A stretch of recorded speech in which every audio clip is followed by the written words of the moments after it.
Good morning বন্ধুরা, সবাই কেমন আছো? আশা করি আমার বন্ধুরা সবাই ভালো আছে। বন্ধুরা আমরাও সবাই ভালো আছি। তো বন্ধুরা ঘরের সমস্ত বাসি কাজ সেরে স্নান করে চলে এসেছি ঠাকুর দিতে। আর আজকে তো গণেশ চতুর্থী, আজকে তো গনুদাদার পুজো। আর দেখো এদিকে কিন্তু আমারও পুজো দেওয়া হয়ে গেছে।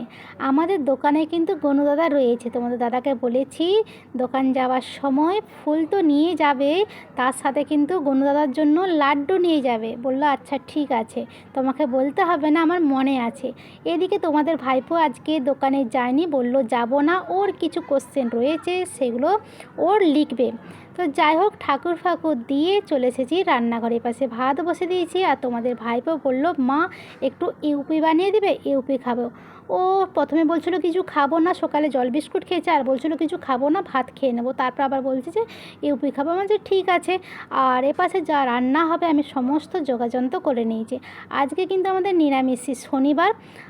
তো এই যে এটা দেখছো পোস্তটা, কতটা পোস্ত বলো তো, বানলে কতটা হবে? তোমাদের ভাইপো বলছে একটুখানি পোস্ত বের করেছো, একটুখানি পোস্ত বের করেছো চিপসা। আমি যে হ্যাঁ রে, একটুখানি পোস্ত কোথায়, এটা বাটলে কতটা হবে জানিস?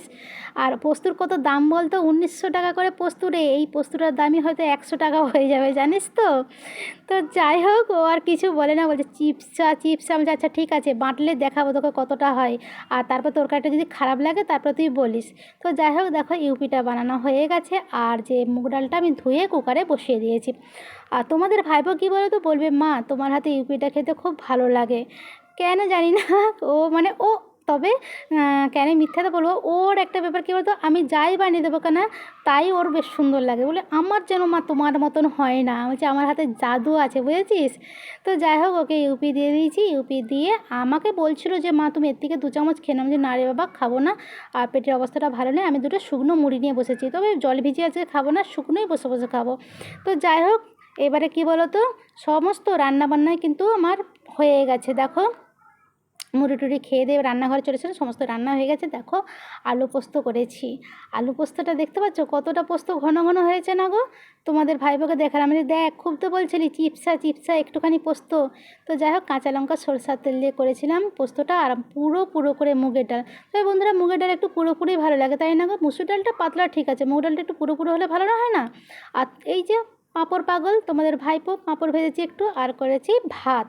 তো বন্ধুরা চলো যেইটুকুন কাজ রয়েছে কাজগুলো সেরে নিই, দিয়ে এবারে কী বলতো তোমাদের ভাইপো আমি ভাত বেড়ে নিয়ে খেতে বসে যাবো। আর তোমাদের দাদা তো কখন আসবে তার ঠিক নেই, আর এখন একদমই পুজোর টাইম চলেই আসছে, একটু দেরি করেই আসবে। আর তোমাদের ভাইপো আজকে যায়নি মানে তো একটু দেরি হবেই। তো যাই হোক দেখো আজকে কিন্তু কাঁচা লঙ্কা নিয়ে বসি না, পোস্ততে যে কাঁচা লঙ্কা দিয়েছিলেন না, ওই কাঁচা লঙ্কাগুলো নিয়েই বসেছি। আর কাঁচা লঙ্কাগুলো জানো তো বন্ধুরা এত ঝাল গো, কী বলবো। ওই যে বলে না খেতে লঙ্কার ঝাল বেশি, সেই রকম লঙ্কাগুলো ছোটো ছোটো হলে কী হবে, প্রচণ্ড ঝাল। একটা লঙ্কা তোমরা পুরো খেতে পারবে না, জানো তো। আর কী বলবো, আর পোস্তটাও হয়েছে সেই স্বাদ, সত্যিই কিন্তু পোস্তটা দারুণ হয়েছে। আমি ভাত বেড়ে তোমাদের ভাইপোকে আগে ধরিয়েছি, তারপর আমি আনতে আনতে ও বাবা ও দেখছি মানে খেতে আরম্ভ করেছে। আমি কী রে আজকে তো তসর না, বলছে এত সুন্দর তরকারি দেরি করলে হবে, বুঝেছো। আর কি বলবো।